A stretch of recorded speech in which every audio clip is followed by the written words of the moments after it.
പ്രിയമുള്ളവരെ, വചനജ്വാല 1036 ദിനത്തിലേക്ക് പ്രവേശിക്കുന്ന ഇന്ന് ജൂലൈ 2 ചൊവ്വാഴ്ച എല്ലാവർക്കും സുന്ദരമായ ഒരു സുപ്രഭാതം ആശംസിക്കുന്നു. നമ്മൾ ഇന്ന് എസ്തേറിന്റെ പുസ്തകം 13 അധ്യായം 1 മുതൽ 6 വരെയുള്ള തിരുവചനങ്ങളും 3 അധ്യായത്തിലെ 14 15 തിരുവചനങ്ങളാണ് ഇന്നത്തെ വചന വായനയിൽ ശ്രവിക്കുക. യഹൂദരെ നശിപ്പിക്കാൻ കൽപ്പന.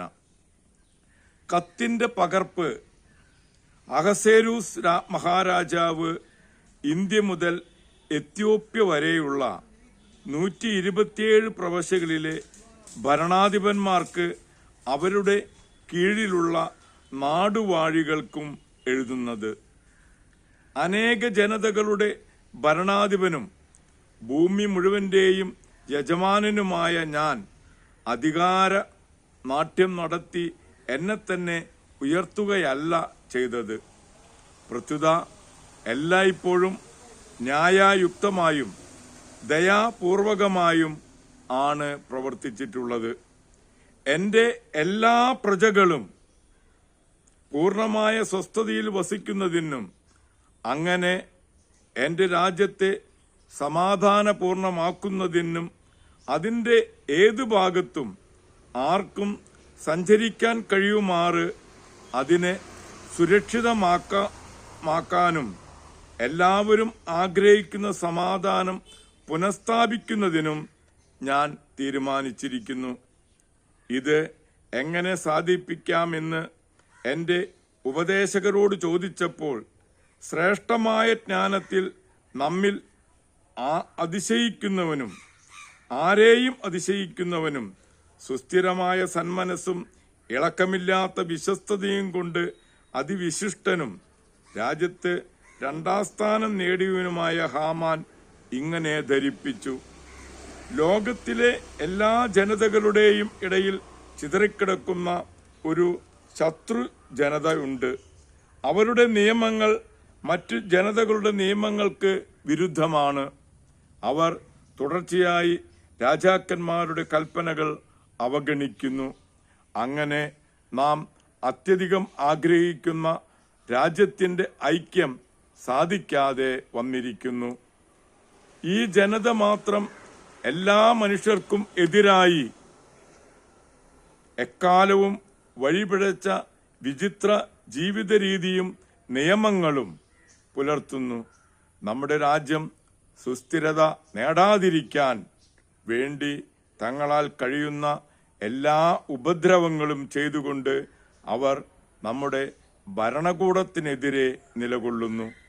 അതുകൊണ്ട് ഈ വർഷം 12ാം മാസമായ ആദാർ മാസം 14ാം ദിവസം എല്ലാ കാര്യങ്ങളുടെയും ചുമതല വഹിക്കുന്നവനും നമ്മുടെ 2ാമത്തെ പിതാവുമായ ഹാമാന്റെ കത്തുകളിൽ എടുത്തു പറഞ്ഞിട്ടുള്ളവയെല്ലാം ഭാര്യമാരോടും കുട്ടികളോടുമൊപ്പം പരിപൂർണമായി നിർദ്ദയം അവരുടെ ശത്രുക്കളുടെ വാളിനിരയാക്കി നശിപ്പിക്കണമെന്ന് ഞാൻ കൽപ്പിക്കുന്നു. അങ്ങനെ പണ്ട് മുതൽ ഇന്ന് വരെ ശത്രുതയിൽ കഴിയുന്നവരെല്ലാം ഒറ്റ ദിവസം കൊണ്ട് വധിക്കപ്പെട്ട് പാതാളത്തിൽ പതിക്കട്ടെ. നമ്മുടെ ഭരണകൂടം പരിപൂർണമായി സുരക്ഷിതവും ഉപദ്രവമേൽക്കാത്തതുമായി ഇനിമേൽ നിലനിൽക്കട്ടെ. 13ാം അധ്യായം കഴിഞ്ഞു. നമ്മൾ കഴിഞ്ഞ ദിവസം വായിച്ച 3ാം അധ്യായത്തിന്റെ 2 വാക്യങ്ങൾ കൂടി ഇതിന് ശേഷം ചേർത്തിട്ടുണ്ട്. അത് നമുക്ക് ശ്രവിക്കാം.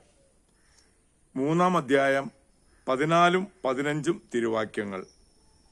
എല്ലാ ജനതകളും ആ ദിവസത്തേക്ക് തയ്യാറായിരിക്കാൻ വേണ്ടി ഈ രേഖയുടെ പകർപ്പ് രാജശാസനമായി എല്ലാ പ്രവിശ്യകളിലും എത്തിച്ച് വിളംബരം ചെയ്യേണ്ടിയിരിക്കുന്നു.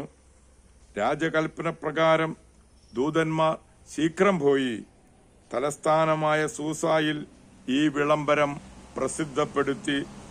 രാജാവും ഹാമാനും മദ്യപിച്ചുകൊണ്ടിരുന്ന ആ സമയം സൂസാ നഗരം അസ്വസ്ഥമായിരുന്നു.